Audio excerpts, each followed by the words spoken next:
And now here's our first story called Unraveling Bolero. One morning in the spring of 1986, a 46-year-old Canadian woman named Alina Atkinson softly closed the door to her teenage son Jacob's bedroom. Jacob had recently been in a terrible car accident and was bedridden with his injuries.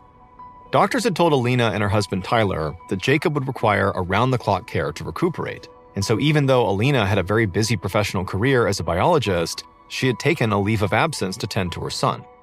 It had been a very abrupt life change for her, but she was grateful she was even able to do that. However, Jacob, luckily, was healing faster than doctors expected, and so now he just spent most of his time in bed, not needing any direct care from Alina. That left Alina with a lot of hours during the day to kind of do nothing. She didn't really need to look after her son, and her husband was away most of the day in Vancouver at the university where he taught mathematics. And so for a while, Alina had spent this unexpected free time reading or just playing the piano. But then she had found her old paint set from high school in the garage. As a teenager, Alina had been an avid painter. And so she figured, with all this extra free time, maybe now is a good time to rekindle her passion. Now, initially, she painted homes, buildings, and churches in a realistic architectural style. But in the last couple of weeks, she'd been experimenting with painting new things and using new brushwork techniques. And for some reason, as she was trying out new things, she became obsessed with strawberries. It was like every time she painted a strawberry, the more obsessed with them she became. She found an almost infinite subtlety in every detail of its form. The spacing of the seeds, the specific shade of red, the tuft of green petals at the top. It was like every time she sat down to paint, she would consider painting other subjects, but she just couldn't get the strawberries out of her mind, and so she would just paint more strawberries. Now, Alina didn't know if this meant anything, but she didn't question it. She just did what her brain told her to do. 1 year later, on a warm summer night, Alina stood with her husband in a brightly lit white rectangular room. It was the opening night of her first solo art show at a local Vancouver gallery. Tyler tapped his plastic cup of white wine against hers and whistled in awe at the walls filled with her amazing artwork. The paintings were filled with detail. There were paintings of houses ringed in seas of brightly colored flowers, with every petal carefully shaded. There were these kaleidoscopic circular paintings of roots and mushrooms and octopuses. And there were paintings of leaves and bark and tropical fish, all rendered in a similarly obsessive way. They were undoubtedly beautiful, but full of so much detail, it almost looked kind of manic. Now, Alina didn't really understand where this intense creative drive was coming from. I mean, she had wanted to get back into painting, but didn't expect to be so head over heels in love with it again. But she was very proud of what she'd made. Months earlier, when Jacob had recovered enough to return to high school, Alina realized something big. She didn't want to go back to her old life. She used to love working as a biologist, but now, compared to how she felt while she was painting, it was awful, and she couldn't go back. And so Alina had quit her job and spent every day since obsessively creating art. The process was thrilling to her, and it kept expanding. Alina didn't want to do anything else. Sometimes her husband seemed a bit bewildered by her devotion to her craft, but Alina didn't mind. She felt too inspired to care. Just then, the director of the gallery interrupted the couple's moment with good news. Several of Alina's paintings had just sold. Her show was a hit.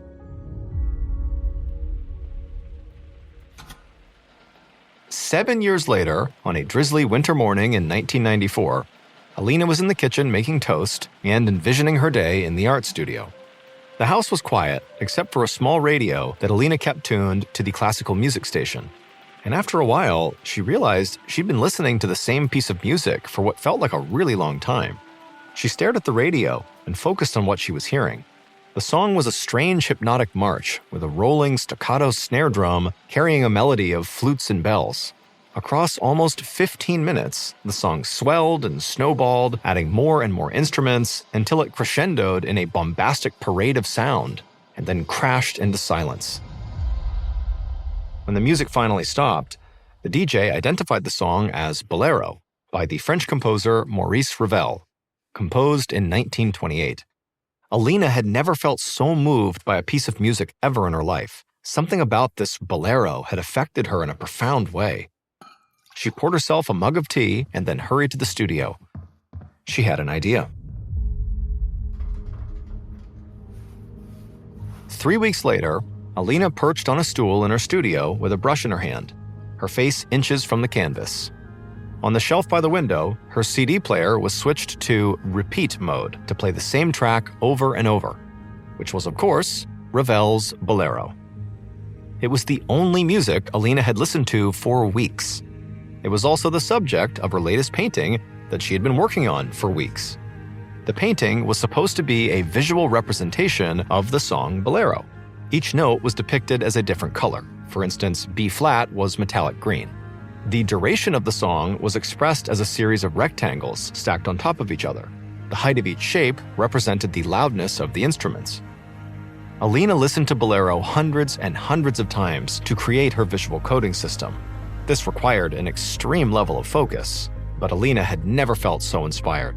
She felt like she was making her masterpiece.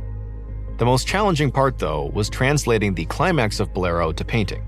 During the climax, the music becomes dense and dramatic, with crashing drums and instruments overlapping with one another. Alina conveyed this chaos by making her map of shapes and colors grow larger and larger and then start to sort of fall apart, like a scarf unraveling. And one night, while staring at the painting, the title of it came to her. She called it Unraveling Bolero. 6 years later, on a weekend afternoon in the year 2000, Tyler was making lunch for his wife. Unraveling Bolero had become a small sensation in the art world, and since its release, Alina's career had steadily grown. After knocking on his wife's studio door, Tyler nudged it open and went inside. As always, Alina was in front of her easel with a large palette of paints beside her. Tyler asked her what she wanted for lunch, but at first, she didn't seem to hear him. When he asked again, she simply blurted out a string of words. Sandwich, apple, tea. Back in the kitchen, Tyler kept thinking about Alina's response. He had noticed his wife had seemed less talkative lately, but he had assumed she was just lost in thoughts about her work. Now, he wasn't so sure. A year later, Tyler's brother and wife were visiting from out of state for the holidays. Tyler asked Alina to take a break from painting so they could spend some time together, and she had agreed. While Tyler waited for her to finish up in the studio, he opened up a bottle of wine and lit a fire in the fireplace. When Alina emerged and joined them, Tyler's brother asked her what she'd been working on. Alina opened her mouth to explain, but then she just cocked her head to the side as if she was trying to remember what she was going to say. Then, instead of actually speaking, she began tracing a triangular shape in the air, like she was playing a game of charades. Tyler couldn't tell if his wife was just being playful or something, but he translated for her. He explained to his brother that Alina's new painting was of some friends on vacation in Egypt, in front of the pyramids, hence the triangle. Now, Alina would eventually regain her speech, and so everyone just kind of forgot about this weird moment, but Tyler didn't. He kept thinking about the way Alina had become momentarily speechless. He couldn't help but feel like something was happening to his wife. He just didn't understand what. Another year later, one evening in the fall of 2002, Tyler went into Alina's studio to discuss their dinner plans for the night. He suggested a couple of local spots, then asked if she had a craving for anything specific. And he watched as Alina didn't answer him, and then she began to furrow her brow and began to look really frustrated. Tyler asked her again, thinking maybe she hadn't heard him or didn't understand, but this time his wife just grabbed a pad of paper and began sketching something. Seconds later, she held up a drawing of a hamburger. At this point, Tyler was genuinely disturbed. This no longer felt like maybe his wife being eccentric. It seemed like his wife, again, was suddenly unable to talk. And so, acting on instinct, he told his wife he was going to call her doctor. And Alina simply nodded and turned back to her canvas. A few weeks later, a neurologist named Dr. Brad Milhauser sat in his office in San Francisco, across from Alina and Tyler, who had traveled all the way from Canada to see him. Dr. Milhauser's specialty was treating unusual brain conditions. He listened while Tyler described what was going on with his wife. As for Alina, she just sat there quietly watching her husband speak. She could no longer string together phrases longer than 3 or 4 words, and so Tyler had become the family's default spokesperson. Tyler told Dr. Milhauser about his wife's sudden career change, from cellular biologist to artist, and her gradual loss of language that followed. When expressing herself visually, Alina was vivid and creative, but when using language, Alina had become totally confused.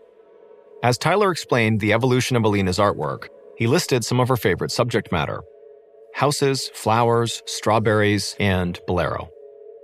Alina brightened at the mention of Bolero. She quickly reached for a pen and notepad on the desk and began sketching an outline of her painting. Dr. Milhauser watched as Alina carefully rendered each square and triangle in precise proportions. He was impressed by how tunnel-visioned her focus became when locked into her work. But her specific fascination with Bolero gave him an idea. Dr. Milhauser had actually studied Maurice Ravel before, the artist behind the piece Bolero. But he had studied him from a medical perspective, not a musical one.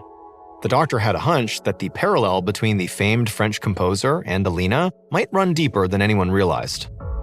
While Alina continued sketching, Dr. Milhauser told her husband that he wanted to do some brain scans on Alina. If what he suspected was true, Maurice Ravel could be the clue to her mysterious condition. Days later, after studying the results of Alina's brain scans, Dr. Milhauser knew he had been correct. Alina's diagnosis was a brain disease known as frontotemporal dementia. Alina's brain scan showed significant damage to her frontal cortex, which is the part of the brain responsible for speech and language. When cells in the frontal cortex begin to wither and die, language skills quickly decline. What causes frontotemporal dementia is not still fully known, but some doctors think it's due to the buildup of abnormal proteins in the brain. One surprising side effect of this disease is that as the language processing part of the brain weakens, other areas sometimes become stronger to compensate. For instance, the part related to processing visual information or the area that processes sound can become much sharper, leading to unexpected surges of creativity. But these bursts can express themselves in extreme or obsessive ways, such as repeating a single idea over and over again, like Alina's paintings of countless strawberries, or Maurice Ravel's Bolero, which repeats the first melody 9 times. What Dr. Milhauser knew from his studies was that Maurice Ravel also suffered from frontotemporal dementia. In 1933, 6 years after composing Bolero, Ravel's mental health began deteriorating. Within 2 years, Ravel couldn't write or speak. Although brain scanning technology didn't exist during Ravel's lifetime, a French surgeon examined the composer's brain just before his death in 1937. In his notes, the surgeon described 2 of the lobes in Ravel's brain as being sunken. Ravel and Alina's unraveling were almost identical. A spike of artistic vision followed by a sudden loss of language. The fact that Alina based her most famous painting on Bolero was the clue to her diagnosis, but it was also a cosmically strange coincidence. Despite identifying Alina's condition, there was unfortunately nothing that doctors could do to reverse it. She gradually lost control of the entire right side of her body, and then she entirely lost the ability to talk or even understand words. All the while, Alina continued to paint. But by 2005, Alina's body had degenerated so badly that she finally stopped painting.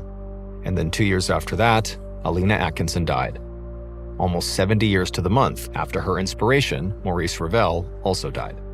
To this day, her painting, Unraveling Bolero, hangs in Dr. Milhauser's office, a fitting place for a work of art that reminds us how huge a role brain activity plays in creativity.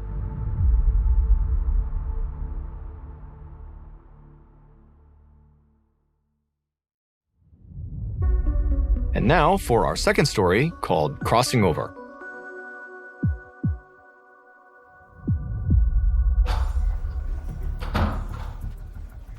One morning in September of 2019, a 33-year-old man named Daniel Flores stumbled into the lobby of a busy emergency room in Boston, Massachusetts.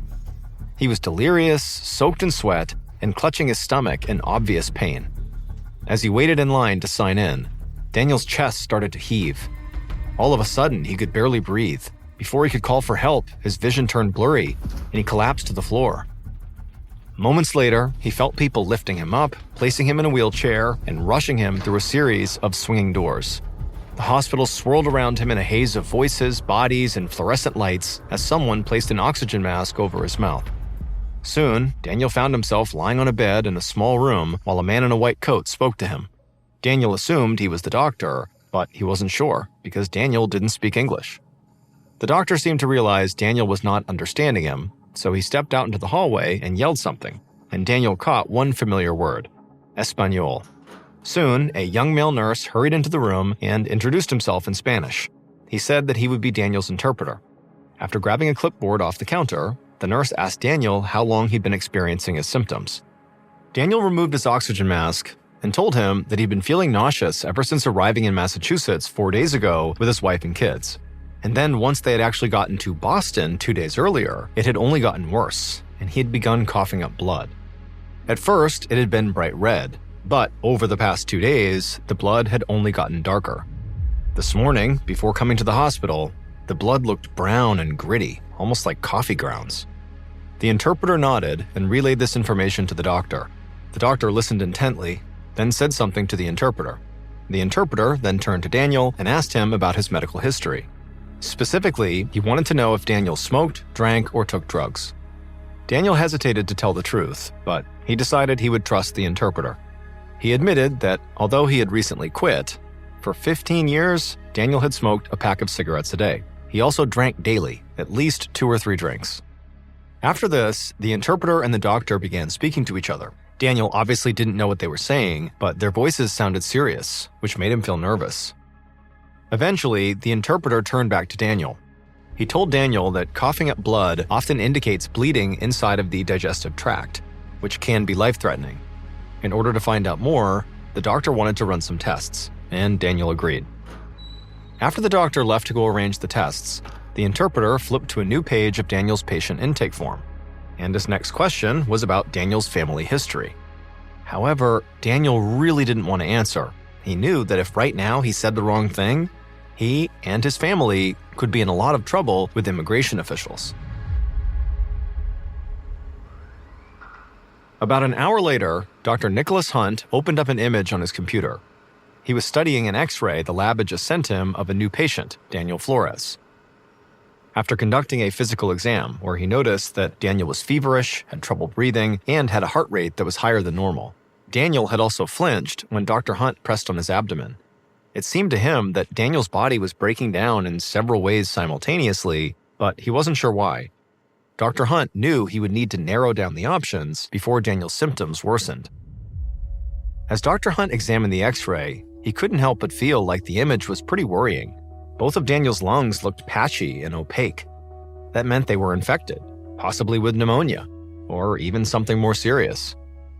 As a precaution, Dr. Hunt put Daniel on a regimen of broad-spectrum antibiotics that would hopefully slow any infection while Dr. Hunt figured out what was wrong. Just then, the doctor got another email. It was another test result from the lab, Daniel's blood test, and none of it was good news. The test indicated that Daniel had low levels of sodium and potassium, which suggested mild kidney damage. Daniel's liver enzyme levels were much higher than they should have been too, which meant he also might have liver damage, possibly from years of daily drinking. Daniel showed high levels of a type of white blood cell called neutrophils, which are part of the immune system's response to infections. And so it looked to Dr. Hunt like Daniel's body was trying to fight something off. But his long years of drinking and smoking had very likely left his immune system dangerously weakened. It was clear to Dr. Hunt that the clock was ticking for Daniel Flores. He wanted to help, but he still didn't know what he was up against. Dr. Hunt shared Daniel's test results with a colleague, an internist named Marissa Kaneko. Dr. Hunt had already forwarded her Daniel's medical file so that she could help determine if Daniel's kidney or liver damage might be causing internal bleeding. Dr. Kaneko said she found Daniel's lab results equally worrying, and the source of the bleeding needed to be found quickly. And so she recommended to Dr. Hunt that Daniel have either a bronchoscopy or an upper endoscopy so the doctors could have a look inside of him. A bronchoscopy is a procedure that uses a thin, flexible tube mounted with a camera called a bronchoscope to examine the lungs and throat. An upper endoscopy would be similar, but would examine the digestive tract. Dr. Hunt agreed with her idea. 1 hour later, Dr. Kaneko stood above Daniel in the operating room, gently guiding the bronchoscope down his throat as her sedated patient lay perfectly still. She watched the bronchoscope's progress on a small monitor positioned above Daniel's bed. As the tube found its way inside of Daniel's lungs, Dr. Kaneko saw streaks of dark red lining the inside. It's what she was afraid of finding. They were bloody secretions from decades of heavy smoking.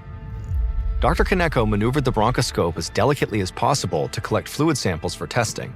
But even the softest touch of the scope against Daniel's lung tissue triggered even more bleeding. On the monitor, she could see blood was actually oozing from the tiny air sacs in the lungs called alveoli. This was clearly more than damage from just smoking. Something else was causing Daniel's lungs to hemorrhage blood. If she couldn't identify the cause, Daniel could easily bleed to death. However, there were a lot of options to weed out. This type of hemorrhaging was a common symptom of many infectious diseases, from something common like pneumonia to rare autoimmune conditions such as vasculitis and Goodpasture syndrome, and even a potentially fatal condition called acute respiratory distress syndrome.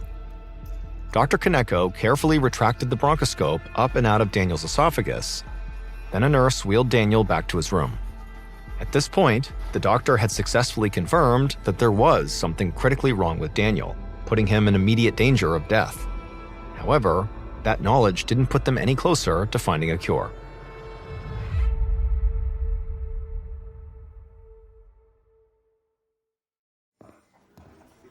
That night, after making the rounds to visit his other patients, Dr. Hunt returned to Daniel's room. Daniel's skin was now yellowish, a sign that his liver was failing, and his eyelids drooped. He looked exhausted, and frankly much worse than he had looked during the bronchoscopy only a few hours earlier. Dr. Hunt wrapped a blood pressure cuff around Daniel's bicep. He inflated it, then watched the gauge while listening to Daniel's blood flow with his stethoscope. He tried not to show any outward signs of worry on his face when he saw that Daniel's blood pressure had dropped significantly. Dr. Hunt also noticed Daniel's breathing had become raspy and shallow. He placed his stethoscope on Daniel's chest and listened. Between breaths, he heard a brittle, crackling sound, which indicated fluid building up in Daniel's lungs. All of Daniel's organs seemed to be losing the battle against whatever was attacking them. Dr. Hunt decided to run an emergency blood test to check on his patient's failing kidneys. This time, the news was even worse. Daniel's kidneys had shut down. Dr. Hunt immediately ordered Daniel to be put on dialysis. Without working kidneys to filter his body's waste, Daniel could develop a condition called uremia, which can lead to seizures, comas, and often death. A nurse promptly wheeled Daniel's bed to an operating room where a surgeon would connect the dialysis machine while Dr. Hunt's mind raced to figure out what was wrong with Daniel. And he knew he did not have much time left. A few hours later, Dr. Hunt sipped a cup of lukewarm coffee as Daniel lay nearly unconscious while a dialysis machine filtered his blood. Dr. Hunt felt tired and confused. Daniel's symptoms were so extensive and serious that it was difficult to narrow it down to a single cause. Dr. Hunt had ordered lab technicians to run tests for Daniel of virtually every autoimmune disease, but the results kept coming back negative. Early the following morning, the on-duty nurse notified Dr. Hunt that Daniel's oxygen levels had plummeted. His lungs were now too weak to process oxygen. If it went on much longer, the lack of oxygen in Daniel's blood would cause permanent damage to his brain. Dr. Hunt ordered Daniel to be intubated to help with his breathing and then transferred to the ICU. In the 24 hours since Daniel had stumbled into the hospital, his condition had only grown steadily worse. If Dr. Hunt didn't come up with something quick, it was unlikely Daniel would survive much longer.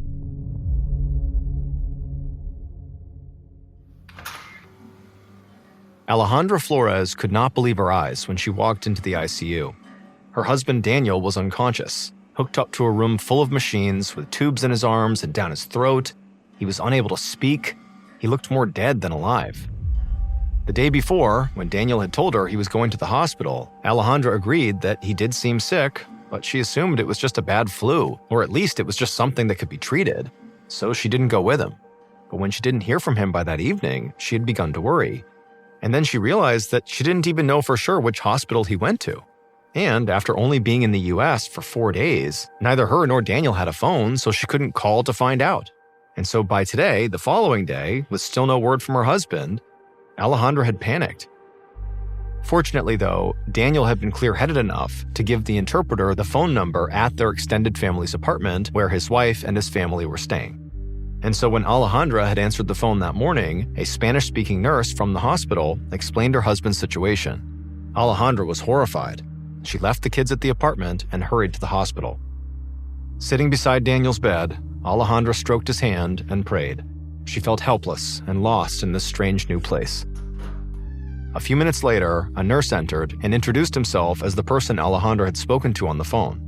Behind him was an older man in a white coat, Daniel's doctor. The nurse told her there wasn't any time to waste. Daniel was dying, and the hospital could not figure out why. And so to help them, they needed more information about Daniel. Alejandra agreed to help them, but in her head, her husband's warning echoed. Daniel had coached her repeatedly before they'd come to Massachusetts from Mexico to never reveal personal information if asked by any authority figure. Saying the wrong thing could get them into serious trouble. But now, looking at Daniel, pale and lifeless on the bed, Alejandra could tell this was a different situation. The stakes were too high to hide something that might save the father of her kids. So, Alejandra caved and told them her family's story. Dr. Hunt sat there silently, listening closely to every word the translator spoke. Then he thanked Alejandra for sharing and promised he would not tell anyone else, and that thanks to her, he actually could save Daniel's life. A couple hours later, the results of Daniel's latest blood test came back, and Dr. Hunt finally knew what was making him sick. A deadly disease that is almost unheard of in the United States. The condition, called leptospirosis, is a bacterial disease responsible for nearly 60,000 deaths per year around the world. It's most commonly spread through the urine of infected animals like rats, cattle, dogs, and pigs. The disease-causing bacteria is particularly common in bodies of water after heavy rains, when runoff from farms flows into streams and rivers. And thanks to Alejandra's story, Dr. Hunt knew that Daniel had been in a particularly big river recently. Until last month, she and Daniel had lived their whole lives in central Mexico. But when Daniel lost his job there, they decided to take a chance and travel north in search of better opportunities. They had hiked, climbed, run, and paid strangers for rides across long distances. But when they finally reached the Mexico-Texas border, there was still one more wide, muddy obstacle standing between them and their new life in America, the Rio Grande River. To avoid being spotted, they had to cross at night. Alejandra and Daniel and their kids stuffed all their possessions into plastic bags, then hiked to a bend in the river where the water was slower, and waded in and swam as quickly and quietly as they could across. And that's when Daniel was very likely infected with the leptospirosis. Alejandra and the kids just happened to get lucky and dodged it. But Daniel was not so lucky, developing symptoms just days after his swim and coming to the brink of multi-organ failure in less than a week. But after 6 weeks of intensive antibiotics, Daniel was finally released from the hospital and made a full recovery. His journey to America had nearly killed him, but sharing the truth of his family's story ultimately saved his life.